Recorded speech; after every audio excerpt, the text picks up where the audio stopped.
Hi friends, आता आपण Maharashtra rent control ॲक्टच्या पुढच्या सेक्शनमध्ये भेटत आहोत। सेक्शन 3 आता आपण कंप्लीट करणार आहे। त्याच्यानंतर आपण टेस्ट पण घेणार आहे, म्हणजे आपल्याला कळेल की आपल्याला सेक्शन 3 किती कळलं आहे ते। सेक्शन 3 खूप इम्पॉर्टंट आहे। 2020 मध्ये आलेला प्रश्न मी ह्याच्यामध्ये घेतलेला आहे। टेस्ट जेव्हा आपण सॉल्व करू तेव्हा आपल्याला समजेल। आता वेळ न घालवता सेक्शन 3 आपण कंप्लीट करूया। आता सेक्शन 3 मध्ये काय दिलेलं आहे ॲक्च्युली, तर यामध्ये दिलेलं आहे की हा महाराष्ट्र रेंट कंट्रोल ॲक्टमध्ये कोणाला एक्झेम्पशन मिळतं, कोणाला पार्शली एक्झेम्पशन मिळतं आणि कोणाला एक्झेम्पशन मिळत नाही। आता एक्झेम्पशन म्हणजे सूट म्हणजे कसली सूट? महाराष्ट्र रेंट कंट्रोल ॲक्ट हा लागू होईल की नाही होईल, तिथे त्यांना सूट मिळेल की नाही, ह्या सगळ्या गोष्टी जेव्हा बघितल्या जातात तेव्हा कोणत्या सेक्शननुसार आपल्याला एखाद्या एरियाला सूट देता येते, एक्झेम्पशन देता येतं, हे सेक्शन 3 मध्ये आपल्याला सांगितलेलं आहे। मग आपण हे सेक्शन 3 मध्ये बघणार आहोत।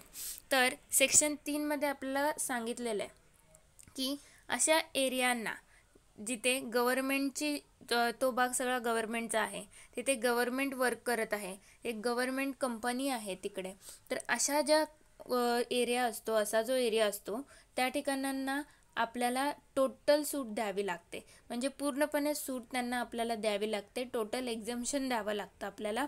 तिथे हा महाराष्ट्र रेंट कंट्रोल ॲक्ट 1999 म्हणजेच काय, महाराष्ट्राचा भाडे कायदा 1999 लागू होत नाही। तर मग आपल्याला बघायला लागेल इथे की या सेक्शनमध्ये दिले कोणत्या कोणत्या एरियांना दिलं आहे एक्झेम्पशन आणि कोणत्या कोणत्या नाही, कारण हे खूप महत्त्वाचं आहे। कारण ह्याच्यावरती 2020 JMFCला हा प्रश्न विचारला होता की कोणत्या ठिकाणी महाराष्ट्र रेंट कंट्रोल लागू होतो, पण आपण जर एक्झेम्पशन म्हणजे काय, कुठे लागू होत नाही, हे आपल्याला सेक्शन 3 मध्ये दिलेलं आहे। तर जर आपल्याला हे कळाले की कुठे लागू होत नाही, तर मग आपण आपोआप इलिमिनेट करू शकतो ऑप्शनमधून। कारण ह्याच्या आधीचा जो सेक्शन 2 होता तिथे आपण फक्त एवढंच बघितलं की महाराष्ट्र रेंट कंट्रोल ॲक्ट कुठे लागू होतो, आणि आपल्याला सेक्शन 3 मध्ये आता सांगितलं आहे की महाराष्ट्र रेंट कंट्रोल ॲक्ट कुठे लागू होत नाही, त्याचबरोबर कुठे पार्शली लागू होतो आणि कुठे पार्शली लागू होत नाही, ही दुसरी कंडिशन। आणि तिसरी कंडिशन की जिथे महाराष्ट्र रेंट कंट्रोल ॲक्ट लागू होतो, अशा 3 पार्टमध्ये सेक्शन 3 ला डिवाइड केलेलं आहे। समजलं? मग अशा प्रकारे 3 सबसेक्शन आपल्याला सेक्शन 3 मध्ये दिलेत। पहिला म्हणजे एकदम सूट मिळालेली आहे, तिथे महाराष्ट्र रेंट कंट्रोल ॲक्ट अजिबात लागू होत नाही। दुसरं म्हणजे Maharashtra rent control act partially लागू होतो। आता तुम्ही बोलाल पार्शली कसं लागू होईल, अर्धा होतं अर्धा नाही, असं आहे का? असं नाही आहे। आपल्याला तिथे रेंट कंट्रोल ॲक्ट महाराष्ट्राचा लागू करता येतो, पण काही कंडिशन अप्लाय करूनच। जर तो एरिया किंवा ती कंपनी त्या कंडिशन जर एक्सेप्ट करत असेल आणि तिथे एक्सेप्ट होत असतील, लागू होत असतील, तरच आपल्याला महाराष्ट्र रेंट कंट्रोल ॲक्ट तिथे लागू करता येतो। त्याला बोलतात पार्शली किंवा सब्जेक्टिव्ह पण बोलतात त्याला। आणि थर्ड म्हणजे जिथे आपल्याला महाराष्ट्र रेंट कंट्रोल ॲक्ट लागू करता येतो, म्हणजे जिथे आपल्याला अजिबात एक्झम्पशन मिळत नाही। कळलं? असे 3 पॉईंट। पहिलं म्हणजे लागू अजिबात होत नाही, दुसरं म्हणजे पार्शली लागू होतो, आणि तिसरं म्हणजे तिथे लागू कंपल्सरी केला जातो, तिथे सूट एक्झम्पशन मिळत नाही। तर आपण पहिलं बघूया की जिथे महाराष्ट्र रेंट कंट्रोल ॲक्ट अजिबात लागू होत नाही, आपल्याला तिथे पूर्णपणे त्या एरियानं सूट द्यावी लागते, एक्झम्पशन द्यावं लागतं, तिथे अजिबात हा कायदा लागू होत नाही। असे कोणते कोणते एरियाज आहेत? पहिला, जो एरिया गव्हर्नमेंटच्या अंडरमध्ये येतो। दुसरा, ती लोकल ऑथॉरिटीद्वारा जर तिथे चालवत असेल तर, जसं मी एक्झाम्पल घेते, पुणे महानगरपालिकेच्या अंडरमध्ये जो एरिया येतो, मग पुणे महानगरपालिकेचा तो गार्डनचा भाग असेल किंवा हॉस्पिटलचा भाग असेल, जिथे त्या हॉस्पिटल त्या लोकल ऑथॉरिटीद्वारा महानगरपालिकेद्वारा चालवले जात असतील, तर त्या एरियाला रेंट कंट्रोल ॲक्ट लागू होत नाही। गव्हर्नमेंटच्या एरियाला रेंट कंट्रोल ॲक्ट लागू होत नाही। जर गव्हर्नमेंटने गव्हर्नमेंटलाच टेनन्सीवर एखादा एरिया दिला असेल, तर टेनन्सी म्हणजे काय, भाड्याने, जर भाड्याने दिलेला असेल एखादा एरिया, तर तिथे पण हा ॲक्ट लागू होत नाही। आणि लायसन्स जर दिलेलं असेल तर तरी पण हा ॲक्ट लागू होत नाही। असे काही आपल्याला एरिया दिले जिथे लागू होत नाही, ठीक आहे। त्याच्यानंतर हा ए पार्टमध्ये आपल्याला कुठे कुठे लागू होत नाही ते दिले. मेन म्हणजे खूप इम्पॉर्टंट पॉईंट आपल्याला लक्षात ठेवायचं आहे. जर गव्हर्नमेंट एरिया असेल तर लागू होत नाही, लोकल ऑथॉरिटी असेल तर लागू होत नाही, जर गव्हर्नमेंटला टेनन्सीवरती दिलं असेल तर लागू होत नाही, गव्हर्नमेंटने जर टेनन्सीवरती एखादा एरिया विथ लायसन्स घेतला असेल, म्हणजे टेनन्सीवरती म्हणजे भाड्यावरती एखादा एरिया घेतला असेल चालवायला, तिथे एका हॉस्पिटल चालवत असेल किंवा एखादी पब्लिक सर्व्हिस चालू असेल तर तिकडेही हा ॲक्ट लागू होत नाही. लायसन्सवर एखादी घेतला असेल एरिया तिथेही हा ॲक्ट लागू होत नाही. ठीक आहे. आणि हा पॉईंट आपण ए मध्ये बघितलेला आहे. आता सेकंड ह्याच्यामध्ये बी मध्ये काय दिलंय बघा. मेन खूप इम्पॉर्टंट बी पॉईंट, यावरती 2020चा हा पूर्ण क्वेश्चनच याच्यावरती डिपेंड आहे. बघा, पहिला तर बँक्सवरती हा ॲक्ट लागू होत नाही. कोणत्या बँक? जर बँकसाठी premises let or sublet to banks, म्हणजे बँकेने स्वतःने चालवायला घेतलं असेल किंवा एखादी ब्रँच किंवा खोलली असेल किंवा एखाद्याला चालवायला दिलं असेल तो एरिया, तरी पण ह्या ठिकाणी तो ॲक्ट लागू होत नाही, हा आपला रेंट कंट्रोल ॲक्ट. आणि नंतर दुसरी बँकला तर अजिबात लागू होत नाही, पहिली गोष्ट. दुसरी गोष्ट म्हणजे पब्लिक सेक्टर अंडरटेकिंग, म्हणजेच काही PSU, या ठिकाणी पण आपल्याला हा ॲक्ट लागू होत नाही. PSU म्हणजे काय? तुम्ही बोलाल पब्लिक सेक्टर अंडरटेकिंग काय असतात, तर गव्हर्नमेंटची एखादी कंपनी, जसं आपण ONGC बोलतो, ही गव्हर्नमेंटची कंपनी आहे, जिथे गव्हर्नमेंटच हे करते, पैसे देते, ऑइल काढते आणि ऑइल विकते किंवा स्वतः वापरते. त्याच्यामध्ये त्याला जो काय प्रॉफिट होईल तो सगळा गव्हर्नमेंटचा असतो. कोणत्याही प्रायव्हेट कंपनीचा हा प्रॉफिट नसतो किंवा एखाद्या माणसाचा नसतो. हा गव्हर्नमेंटचा फायदा असतो किंवा गव्हर्नमेंटच त्याला सगळं रन करते. त्याला बोलतात PSU.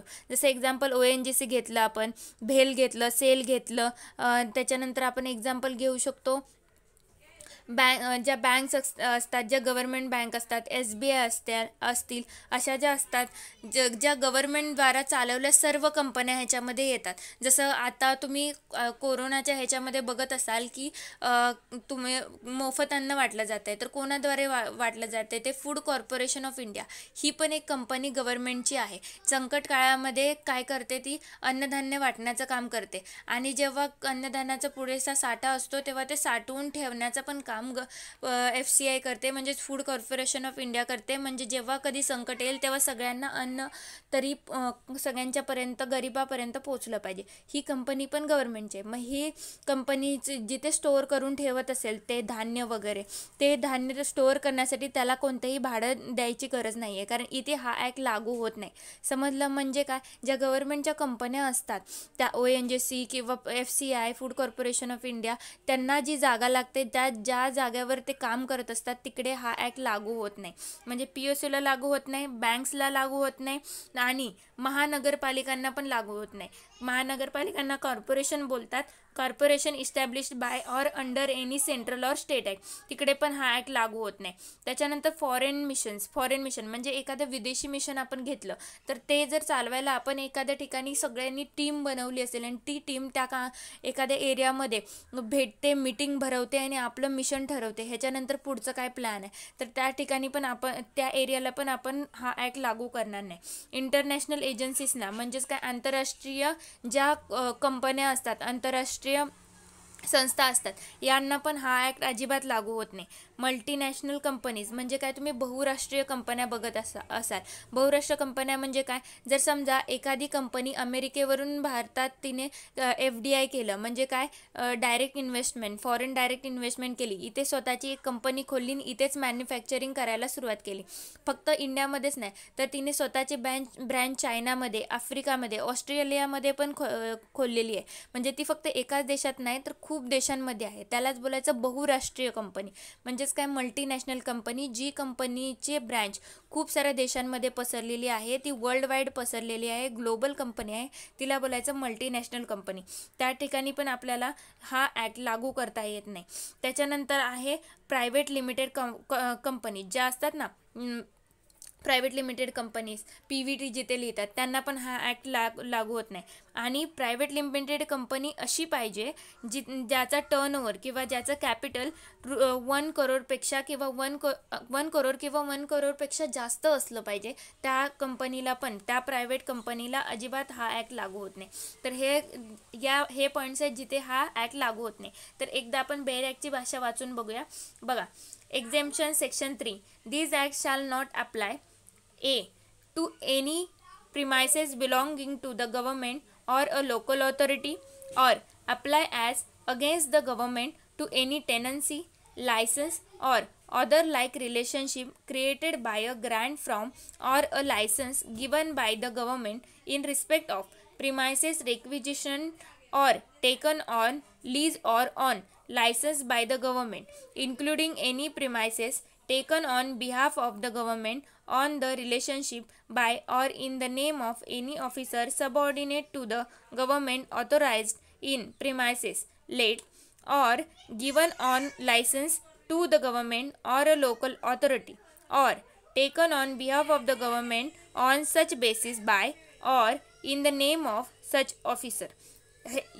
हा पॉईंट ए झाला. आता पॉईंट बी बघूया, खूप इम्पॉर्टंट आहे, नीट बघा. Point B, to any premises let or sublet to banks or any public sector undertakings or any corporation established by or under any central or state act or foreign missions, international agencies, multinational companies and private limited companies and public limited companies having a paid up share capital of more than ₹1 crore or more.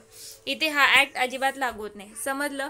हे झालं. आणि आता त्याच्यानंतर explanation हा खूप important point आहे. आपण ह्याच्या आधी बघितलं की बँक आहेत, बँकेला हा ॲक्ट अजिबात लागू होत नाही. पण बँक कोणत्या तुम्ही कोणत्याही बँकेचं नाव घेतलं, समजा Karad corporation bank of Karad, ठीक आहे. हा म्हणजे ही एक कॉर्पोरेशन बँक आहे, फक्त त्या तालुक्यापुरती लागू आहे. मग इथे लागू होतो का हा ॲक्ट किंवा नाही लागू होत, हे पण आपल्याला बघावं लागेल. सगळ्या बँक येतात का, कॉर्पोरेटिव्ह बँक, फॉरेन बँक्स किंवा कमर्शियल बँक, सगळ्या ह्याच्यामध्ये कवर होतात का की नाही होत, हे आपल्याला आता बघायचं आहे. तर सगळ्या बँक ह्याच्यामध्ये कवर होत नाहीत. बँक फक्त त्याच बँक असतील ज्या स्टेट बँक ऑफ इंडिया असेल, ठीक आहे, किंवा स्टेट बँक ऑफ इंडियाच्या सबसिडरीज असतील, किंवा RBIच्या शेड्यूल 2 मध्ये ह्या बँकेचं नाव लिहिलं असेल, किंवा ही बँकिंग कंपनीज 1970च्या ॲक्टच्या सेक्शन 3 मध्ये लिस्टेड असेल, किंवा बँकिंग कंपनीज ॲक्ट 1980च्या सेक्शन 3 मध्ये लिस्टेड असेल. अशा बँकांनाच फक्त हा ॲक्ट लागू होत नाही, नाहीतर बाकी सगळ्या बँकांना हा ॲक्ट लागू होतो. कोणतं बघितलं, 4 पॉईंट आपण बघितले. पहिलं तर SBI स्टेट बँक ऑफ इंडियाला हा ॲक्ट लागू होत नाही. स्टेट बँक ऑफ इंडिया कोणत्या ॲक्टमध्ये लिहिलेलं आहे हे या बँकेचं नाव, तर state Bank of India act 1955, या बँकेला हा ॲक्ट लागू होत नाही. दुसरं म्हणजे subsidiaries bank of State Bank of India act 1959. तुम्ही बोलाल सबसिडरीज म्हणजे काय, तर ह्याच्या तुम्ही खूप नावं ऐकली असतील सबसिडरीजच्या. जसं तुम्ही बोलाल की त्रावणकोर बँक ह्याची सबसिडरी होती. सबसिडरीज म्हणजे काय, ह्याच्यामध्ये एक म्हणजे ती त्याचीच एक सबसिडरी म्हणजे त्याचीच एक सहकारी बँक मानली जाते स्टेट बँक ऑफ इंडियाची, आणि त्याचं म्हणजे त्याची सगळी कॅपिटल प्रॉफिट्स वगैरे सगळं स्टेट बँक ऑफ इंडियामध्येच बघितलं जातं, त्याला बोलायचं सबसिडरीज. ह्यांना पण हा ॲक्ट लागू होत नाही. थर्ड म्हणजे काय, अशा कुठल्या पण बँक असू देत, त्या न्यू असतील किंवा ओल्ड असतील, कशा असतील, न्यू बँक जरी कॉन्स्टिट्यूट केल्या, फॉर्म केल्या, निर्माण केल्या, पण त्यांचं नाव जर schedule 3 of banking companies act 1970 मध्ये रजिस्टर असेल, किंवा section 3 of the banking companies act 1980 मध्ये रजिस्टर असेल, तर ह्या बँकांना पण हा ॲक्ट लागू होत नाही. म्हणजे ह्यांना पण बँकच कन्सिडर केलं जाईल अकॉर्डिंग टू सेक्शन 3. आणि अशा बँका ज्या रिझर्व्ह बँक ऑफ इंडियाच्या शेड्यूल 2 आणि सेक्शन 2 मध्ये क्लॉज ई मध्ये रजिस्टर असतील, ह्या सगळ्या बँकांना हा ॲक्ट लागू होत नाही. कळलं? म्हणजे या सगळ्या बँकांना फक्त हा ॲक्ट लागू होत नाही, बाकी सगळ्यांना लागू होतो. म्हणून जर क्वेश्चन विचारला according to Maharashtra rent control act 1999 bank means what, तर मग हे 4 पॉईंट त्याच्यामध्ये येणार. जर ह्यांच्या व्यतिरिक्त कोणता एखादा पॉईंट दिला असेल तर तो त्याच्यामध्ये बँकमध्ये इन्क्लूड होत नाही, हे तुम्ही लक्षात घ्या. त्याच्यानंतर बघूया आपण सबसेक्शन 2 बघायचं आहे आता. सबसेक्शन 2 आधी आत्ता आपण बघितलं कुठे हा कायदा लागू होत नाही, म्हणजे ज्यांना ह्याच्यातून पूर्णपणे सूट मिळालेली आहे, पूर्णपणे एक्झेम्पशन मिळालेलं आहे. पण आता आपल्याला बघायचं आहे पार्शली एक्झेम्पशन कसं कोणाला मिळालं. तुम्हाला आधीच सांगितलं की पार्शली एक्झेम्पशन म्हणजे ज्यांना एक्झेम्पशन दिलं जातं, सूट दिली जाते कायदा लावायला किंवा नाही लावायला, पण काही कंडिशन त्यांना एक्सेप्ट करावी लागते तरच हा ॲक्ट तिथे लागू होतो किंवा लागू होत नाही. लागू करायचं असेल तर त्यांना त्यांना कंडिशन एक्सेप्ट करावे लागतात, टर्म्स अँड कंडिशन. ओके, तर पहिला पॉईंट, हा कुठे लागू होत नाही, हा अशा ठिकाणी लागू होत नाही जिथे चॅरिटेबल नेचरच्या साठी एखादी NGO वगैरे असेल तर ते चॅरिटी करत असतात, किंवा अशी संस्था जिथे अंध लोकांना किंवा गरीब लोकांसाठी काम केलं जातं, अशा ठिकाणी जिथे काम केलं जातं अशा एरियासाठी हा कायद्याला काय दिलेली आहे, सूट दिलेली आहे, पार्शली सूट दिलेली आहे. सेकंड म्हणजे काय, चॅरिटेबल किंवा रिलिजियस नेचरचं जर एखादं काम तिथे चाललं असेल तर, म्हणजे इथे रिलिजियस पण आलं, धर्माचं काम असेल किंवा चॅरिटीचं काम असेल, पण हे नॉमिनल आणि कन्सेशनल रेंटवरती पाहिजे. म्हणजे काय, नावाने किंवा अनुभवाने रेंटवरती असेल तर यांना एक्झम्पशन मिळेल. तर त्याच्यानंतर थर्ड पॉईंट, रिलिजियस आणि चॅरिटेबल, अगेन ह्याचं धर्माचं किंवा चॅरिटेबल पर्पजसाठी असेल, पण ती जी संस्था आहे ती कोणी चालवली पाहिजे, लोकल ऑथॉरिटीने. म्हणजे समजा असेल पुणे महानगरपालिका, ठाणे महानगरपालिका, बृहन्मुंबई महानगरपालिका, ह्यांनी जर चालवलेली जी एखादी रिलिजियस म्हणजे धर्माची एखादी ट्रस्ट असेल किंवा चॅरिटीची ट्रस्ट असेल तर त्या ठिकाणी पण हा लागू होणार नाही. आणि लास्ट म्हणजे एखाद्या लॉने एखाद्या पर्पजसाठी एखादा लॉ आपण एन्फोर्स करतो, त्या लॉने जर एखादी आपण कंपनी किंवा एखादी इन्स्टिट्यूट चालू केली, त्या ठिकाणी पण एखादी युनिव्हर्सिटी जर आपण त्या ठिकाणी चालू केले तर त्या ठिकाणी पण हा लॉ पार्शली त्याला काय मिळतं, एक्झेम्पशन मिळतं. 4 पॉईंट बघितले. पहिलं जर चॅरिटेबल नेचरचं असेल तर, दुसरं रिलिजियस आणि चॅरिटेबल नेचरचं असेल पण ते नॉमिनल आणि कन्सेशनल रेंटवरती असेल. तिसरं रिलिजियस आणि चॅरिटेबल पर्पजसाठी असेल पण एखाद्या लोकल ऑथॉरिटीने ते ॲडमिनिस्ट्रेशन केलं पाहिजे. चौथं, जर ते एखाद्या लॉने एन्फोर्स केलं असेल तर त्यांना पार्शल एक्झम्पशन मिळतं. आतापर्यंत आपण टोटल एक्झम्पशन, पार्शल एक्झम्पशन बघितलं. आता असं बघणार आहे जिथे अजिबात एक्झम्पशन मिळत नाही, सूट मिळत नाही, म्हणजे तिथं हा कायदा लागू करणं एक गरजेचंच आहे, असं आपण बघणार आहोत. सबसेक्शन 3 त्याच्यामध्ये आपल्याला दिलेलं आहे की सबसेक्शन 3 मध्ये असं सांगितलं आहे की जर एखादी लोकल ऑथॉरिटी असेल किंवा गव्हर्नमेंटने चालवलेली एखादी कंपनी असेल, पण ती कंपनी जर कंपनी ॲक्टमध्ये रजिस्टर ऑलरेडी असेल तर त्या ठिकाणी तुम्हाला हा ॲक्ट लागू करावाच लागेल. म्हणजे आत्तापर्यंत आपण बघितलेलं की गव्हर्नमेंट आणि लोकल ऑथॉरिटीच्या एरियाला अजिबात लागत नाही हा ॲक्ट, पण जर तो एरिया गव्हर्नमेंट किंवा लोकल ऑथॉरिटीने चालवलेला असेल आणि तिथे कंपनी खोलली असेल आणि ती कंपनी ॲक्टमध्ये रजिस्टर असेल तर तुम्हाला तो ॲक्ट तिथे लावावाच लागेल. तिकडे तुम्हाला एक्झेम्पशन मिळणार नाही आहे. हा ह्याच्यामध्ये सेक्शन 3 मध्ये दिलं आहे. आता आपण ते वाचून बघूया बेअर ॲक्टच्या ह्याच्याने कसं दिलेलं आहे त्याच्यामध्ये ते, ठीक आहे. पण आपण सबसेक्शन 2चा एक पॉईंट मला सांगायचा राहिला की त्याच्यामध्ये एक कंडिशन दिली आहे सबसेक्शन 2 मध्ये की स्टेट गव्हर्नमेंटला नेहमी हे लक्षात ठेवावं लागेल की ह्याच्यामध्ये भाडेकरूचे जे राईट आहेत, भाडेकरूला जे नुकसान होत आहे ना ते नुकसान नाही झालं पाहिजे, भाडेकरूवरती ॲडवर्स इफेक्ट नाही झाला पाहिजे, वाईट परिणाम नाही झाला पाहिजे, अशाच ठिकाणी तुम्ही पार्शल एक्झेम्पशन देऊ शकता. हे सबसेक्शन 2चा छोटा पॉईंट राहिलेला तो मी तुम्हाला सांगितला. आता सबसेक्शन 3 बघूया काय सांगते तुम्हाला. Subsection 3, the expression premises belonging to the government or a local authority in subsection 1 shall notwithstanding anything contained in the said subsection or in any judgment, decree or order of the court not include a building erected on any land held by any person from the government or a local authority under an agreement, lease, license or other grant, although having regard to the provisions of such agreement, lease, license or grant, the building so erected may belong or continue to belong to the government or the local authority as the case may be, and such person shall be entitled to create a tenancy in respect of such building or a part thereof. ठीक आहे. म्हणजे कोणाकोणाला नाही मिळत हा एक्झेम्पशन, ते हा कायदा लावायला तिथे नेहमी कायदा लावावा लागतो, हे आपण सबसेक्शन 3 मध्ये बघितलं. एकदा मराठीत बघितलं तर तुम्हाला पूर्णपणे क्लिअर होईल या सबसेक्शन 3 पण तुम्ही काय टेन्शन घेऊ नका, आपण मराठीत पण चांगल्या प्रकारे बघणार आहे. हा पूर्ण सेक्शन 3 आपल्याला पूर्ण कव्हर करायचा आहे. त्यातला सबसेक्शन 1 तुम्हाला कळायला पाहिजे, सबसेक्शन 2 चांगल्या प्रकारे कळायला पाहिजे, सबसेक्शन 3 पण कळायला पाहिजे. तर बघा, सेक्शन 3चा पहिला जिथे तुम्हाला एक्झम्पशन दिले जाते, एक्झम्पशन म्हणजे काय, सूट, त्याला मराठीत काय बोलतात ते लिहिलेलं आहे. आणि कुठे कुठे तुम्हाला एक्झम्पशन द्यावं लागतं ते तुम्हाला सांगितलेलं आहे बघा मी. तर पहिलं म्हणजे सरकारच्या कोणत्याही आवारात, म्हणजे कोणत्याही गव्हर्नमेंटच्या एरियामध्ये हा लागू होत नाही. स्थानिक प्राधिकरण म्हणजे काय, लोकल ऑथॉरिटी, मग तालुका स्तरावर असेल, बृहन्मुंबई असेल, किंवा जिल्हा नगरपालिकेने किंवा जिल्हा परिषदने एखादा एरिया घेतला असेल तिथे लागू होणार नाही. भाडेकरूसाठी सरकार म्हणून अर्ज करण्यासाठी परवाना.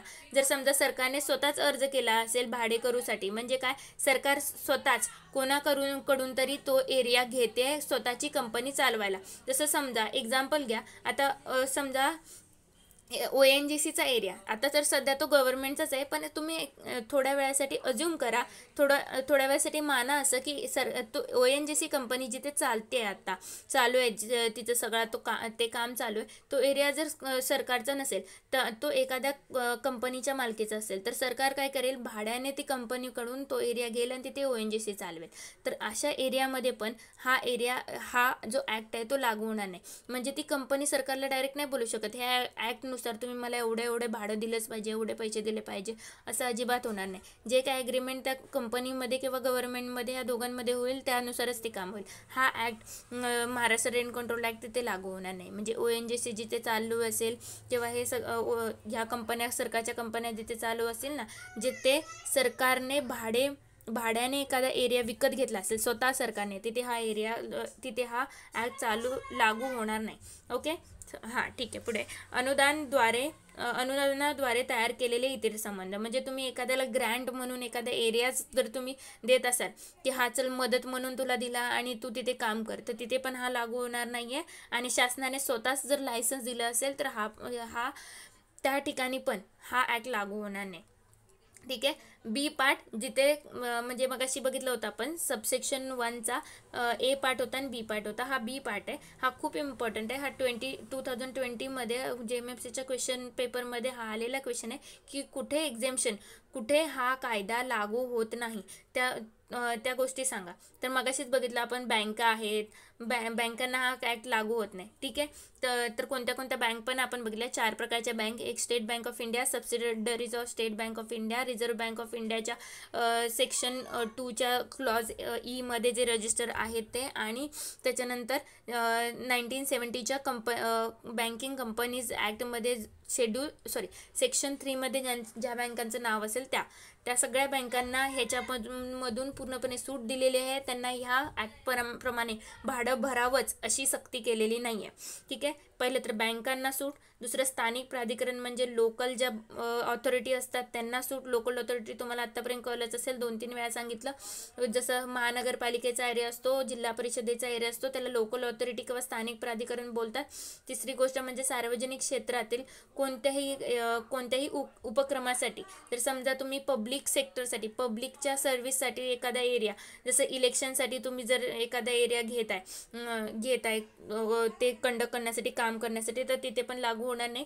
कोणतीही केंद्रीय किंवा राज्य अधिनियमाने स्थापन केलेली कोणतीही महानगरपालिका, म्हणजे महानगरपालिका असेल तिथे पण हा लागू होणार नाही. जसं बृहन्मुंबई असेल किंवा त्यांच्या हॉस्पिटल्स असतील, हे तर काही हा ॲक्ट लागू होणार नाही. परदेशी मिशन म्हणजे काय, इंटरनॅशनल मिशन जर एखादा आपण आखलं असेल आणि त्याच्या प्लॅनिंगसाठी एखादा एरिया वापरत असेल तिथे लागू होणार नाही. आंतरराष्ट्रीय संस्था म्हणजे काय, इंटरनॅशनल इन्स्टिट्यूशन्स जर आपल्या इकडे येऊन जर एखादी कंपनी खोलत असतील तर त्यांना पण हा लागू होणार नाही अजिबात. इंटरनॅशनल संस्था म्हणजे ह्याच्यामध्ये जर तुम्ही सार्क असेल किंवा जर तुम्ही ब्रिक्स असेल, ह्या ज्या संस्था असतात ज्यांचा ग्रुप असतो, त्यांची जर मिटिंगसाठी एखादा एरिया तुम्ही हे करत असाल, बुक करत असाल, तर भाड्याने घेत असाल, तर तिथे हा एरिया हा ॲक्ट लागू होणार नाही आहे. त्याच्यानंतर बहुराष्ट्रीय कंपन्या म्हणजे काय, ज्या असतात मल्टीनॅशनल कंपन्या, ज्यांच्या ब्रँचेस खूप साऱ्या बाहेरच्या देशांमध्ये असतात, तिथे पण हा ॲक्ट लागू होणार नाही. खाजगी मर्यादित कंपन्या म्हणजे काय, ज्या असतात प्रायव्हेट लिमिटेड कंपन्या असतात ना, तिथे पण हा ॲक्ट लागू होणार नाही.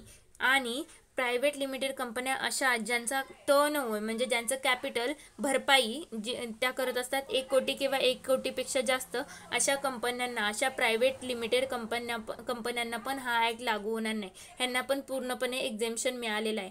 कळालं, म्हणजे ए पार्ट कळाला असेल आणि बी पार्ट तुम्हाला कळाला असेल. आता त्याच्यानंतर पुढचा जो आहे सबसेक्शन 2, ज्याच्यामध्ये पार्शली सूट, म्हणजे हा कायदा शर्तीच्या आधारे लागू होणार नाही. त्यांना म्हणजे शर्त मानावी लागेल तरच आम्ही तुम्हाला या कायद्यातून सूट देऊ, तरच हा कायदा आम्ही ते लागू करणार नाही, अशी जेव्हा सांगतं सरकार, त्याला बोलायचं पार्शल एक्झेम्पशन. म्हणजे तुम्ही हा कंडिशन आहे, तुम्ही एक्सेप्ट करताय तर हा कायदा इथे लागू नाही तर हा कायदा लागू होणार, अशी कंडिशन असते. तर अशा कोणत्या 4 पॉईंट बघितले होते. पहिलं, जर एखादी चॅरिटेबल नेचरचं काम असेल, म्हणजे काय, सेवाभावी निसर्गाचे सार्वजनिक हेतू, ठीक आहे, या हेतूने जर सेवाभावी निसर्गाचे सार्वजनिक हेतूने जर हे काम चालू असेल त्या ठिकाणी, तर त्यांना पार्शल एक्झम्पशन मिळेल. धार्मिक निसर्ग किंवा धर्मादाय निसर्गासाठी, म्हणजेच काय, धार्मिक निसर्ग म्हणजे धार्मिक निसर्ग नाही आहे, ते धार्मिक पर्पज आहे, सॉरी, धार्मिक पर्पज म्हणजे काय, चॅरिटेबल नेचर किंवा रिलिजियस नेचर, ह्याच्यासाठी पण नाममात्र किंवा अनुभवी अशाच वेळी दिलेले एक्झेम्पशन असेल ते. आणि सेकंडमध्ये रिलिजियस नेचर म्हणजे काय, धार्मिक नेचरसाठी, आणि धर्मादाय म्हणजे काय, चॅरिटेबल नेचरसाठी जर एखादा एरिया वापरला जात असेल पण तो एरिया आणि ती जी इन्स्टिट्यूशन आहे ती लोकल ऑथॉरिटीद्वारे जर चालवली जात असेल तर त्यांना पार्शल एक्झेम्पशन मिळतं.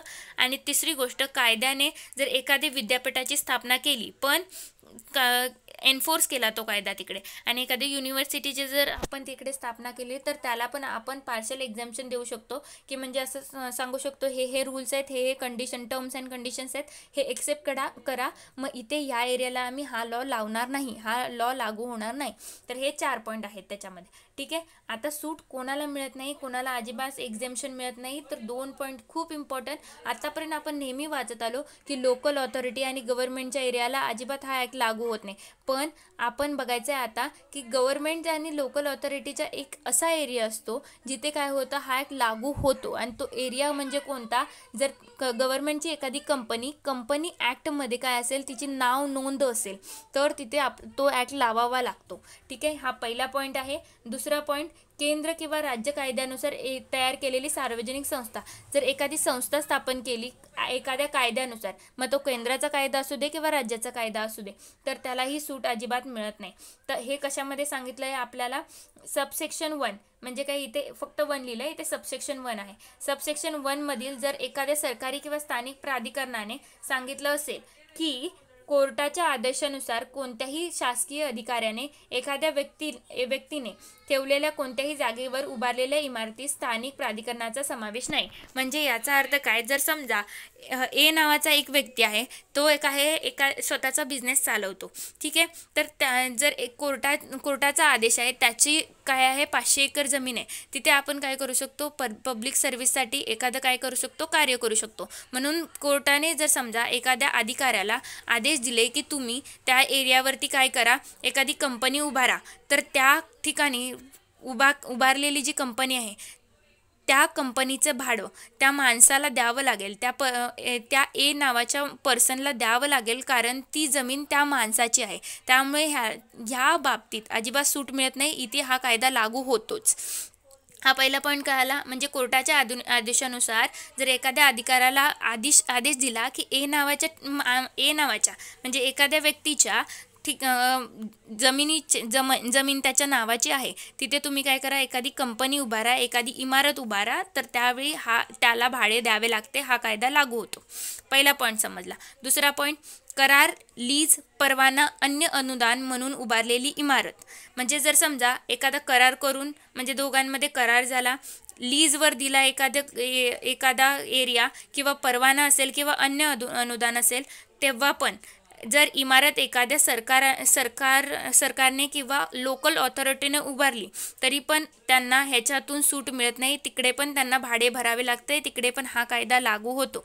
जर तो एरिया कराराने घेतला असेल, लीजवर घेतला असेल, परवान्याने घेतला असेल किंवा अन्य अनुदानावर जो एरिया सरकारने घेतला असेल किंवा दिला असेल तर त्यावेळी पण सरकारला भाडे द्यावे लागते. ठीक आहे. आणि हे 2 पॉईंट काय आले तुम्हाला, कुठे कुठे लागू होतं ते. त्याच्यानंतर सांगितलं आहे की अशा व्यक्तीस म्हणजे जेव्हा प्रायव्हेट माणसाच्या प्रॉपर्टीवरती एखादी इमारत बांधली असेल तर, किंवा प्रायव्हेट माणसाकडून जर जमीन करारावरती, लीजवरती, परवान्यावरती घेतली किंवा अनुदानावरती घेतली आणि तिकडे इमारत बांधली सरकारने, तरी पण सरकारला त्या माणसाला भाडे द्यावे लागते. अशावेळी हा कायदा, या दोन्ही पॉईंटमध्ये सरकारला काय करावे लागेल, त्या माणसाला, प्रायव्हेट माणसाला पैसे द्यावे लागतील, भाडे द्यावे लागेल. त्यावेळी हा कायदा तिकडे लागू होईल, अजिबात सूट मिळणार नाही. काले 3 पॉईंट आत्तापर्यंत मी तुम्हाला सांगितले, कधी सूट मिळते, कधी सूट मिळत नाही, पार्शली मिळते आणि कधी सूट अजिबात मिळत नाही. ते तिन्ही पॉईंट मला वाटतं मी मराठीत पण आणि इंग्लिशमध्ये पण सांगितलेले आहेत. बघूया आता आपल्याला किती कळालंय. हे कळणार आपल्याला जेव्हा आपण टेस्ट सॉल्व करणार तेव्हा. तर बघूया आपण आता टेस्ट कशी आहे. तर पहिला प्रश्न आहे, the Maharashtra rent control act 1999 shall apply to. Maharashtra rent control act कुठे कुठे लागू होतो विचारले. आता खूप प्रश्न सावधानीने वाचा, कारण कसं आहे, प्रश्नच मेन समजला पाहिजे. प्रश्न समजला तर उत्तर आपल्याला पटापट येतं, त्यावेळी आपला वेळ वाचतो. पण प्रश्न चुकीचा वाचला, उत्तर येत असून पण आपली मेहनत पूर्ण वाया जाते. त्यामुळे प्रश्न नीट वाचा. हा ॲक्ट कुठे लागू होतो विचारलाय. कुठे लागू होतो तर पर्याय वाचा. To any premises let or sublet to banks. Second, to any premises belonging to a local authority. Third, to any public sector undertaking. आणि fourth, none of the above. ठीक आहे. मराठीमध्ये एकदा प्रश्न बघू. महाराष्ट्र भाडे नियंत्रण कायदा 1999 लागू होईल. कुठे लागू होईल? कोणत्याही आवारात बँकांना जर ती जागा दिली असेल तर समजून घ्या. तिथे कोणत्याही आवारात बँकांना द्या किंवा पुरवा. सेकंड, स्थानिक प्राधिकरणाशी संबंध कोणत्याही जागेस. तिसरा, सार्वजनिक क्षेत्रातील कोणत्याही उपक्रमांना. आणि चौथा, वरीलपैकी काहीही नाही. आता आपण बघूया. मी स्टार्टिंगला तुम्हाला सांगितलेलं की एक्झेम्पशन दिलेलं आहे. एक्झेम्पशन कोणत्या कोणत्या ठिकाणांना दिलं आहे, बँकांना दिलं आहे, लोकल ऑथॉरिटीला दिलं आहे, PSU म्हणजेच पब्लिक सेक्टर अंडरटेकिंगला दिलं आहे. एक्झेम्पशन म्हणजे सूट. सूट म्हणजे काय तर कायद्यातून सूट, म्हणजे कायदा अजिबात लागू होत नाही या एरियांना. मग असे एरिया कोणते कोणते होते तर बँक होती, लोकल ऑथॉरिटी आणि पब्लिक सेक्टर अंडरटेकिंग होती, जिथे हा कायदा अजिबात लागू होत नाही. पण आपल्याला प्रश्नात काय विचारलं आहे, हा कायदा कुठे कुठे लागू होतो. पण या तिन्ही ठिकाणी हा कायदा लागूच होत नाही. मग हे तिन्ही पर्याय चुकीचे आहेत आणि म्हणून आपला आन्सर काय येणार आहे, नन ऑफ द अबोव. ठीक आहे. नन ऑफ द अबोव हे आन्सर आपलं आहे. आणि मला वाटतं हे तुम्हाला कळालं असेल. प्रश्न नीट वाचा, मग तुम्हाला कळेल. ठीक आहे. पहिला प्रश्न झाला. सेकंड प्रश्न बघा. The expression bank means. बँकमध्ये काय काय येतं. 4 गोष्टी मी तुम्हाला सांगितल्या होत्या. कोणत्या कोणत्या आता तुम्ही आठवा. प्रश्नात बघूया तुम्हाला आठवतंय का. पहिला प्रश्न, state Bank of India under state Bank of Indian act 1955. Second, a corresponding new bank constituted under section 3 of the Banking Companies Act 1970 or under section 3 of the Banking Companies Act 1980. Third, subsidiary of State Bank of India. And fourth, registered under Schedule 2 of Reserve Bank of India. Options are A 1 and 2, B 1, 2 and 3, C 1, 3 and 4, D 1, 2, 3 and 4. ठीक आहे. एकदा आपण बघूया तुम्हाला काय वाटतं. मी 4 point सांगितलेले. पहिलं तर SBI. ठीक आहे. त्याला लागू हा कायदा जो म्हणजे बँकमध्ये कोण कोण इन्क्लूड होतं तर पहिलं SBI होतं. सबसिडरीज ऑफ SBI होतं. थर्ड काय बघितलं होतं, सेक्शन 3 मध्ये ज्या बँकांचं नाव आहे, section 3 of banking companies act 1970 and section 3 of banking companies act 1980. And चौथं सांगितलं होतं रिझर्व्ह बँक ऑफ इंडियाच्या सेक्शन 2 मध्ये. शेड्यूल नाही आहे ते, सॉरी, सेक्शन आहे ते. सेक्शन 2 ऑफ क्लॉज E मध्ये ज्याचं रजिस्टर्ड आहे नाव, तिथे काय होतं, पूर्णपणे हा कायदा काय होतो, लागू होतो. त्यामुळे हे 4ही पण पर्याय बरोबर आहेत. त्यामुळे आन्सर 1, 2, 3 अँड 4 आन्सर येणार आहे आपल्याला. अशा तऱ्हेने आन्सर इज D. त्यामुळे मला वाटतं हे दोन्ही प्रश्न तुम्हाला कळाले असतील. पुढच्या वेळी आपण जास्तीत जास्त प्रश्न घेऊया. सेशन थोडं मोठं होतं म्हणून थोडं प्रश्न कमी घेते, पण पुढच्या वेळेपासून जास्त प्रश्न घेऊया म्हणजे आपलं रिव्हिजन जास्त होईल. धन्यवाद हा सेशन बघण्यासाठी आणि तुमची एवढी साथ मिळते त्याबद्दल थँक्यू.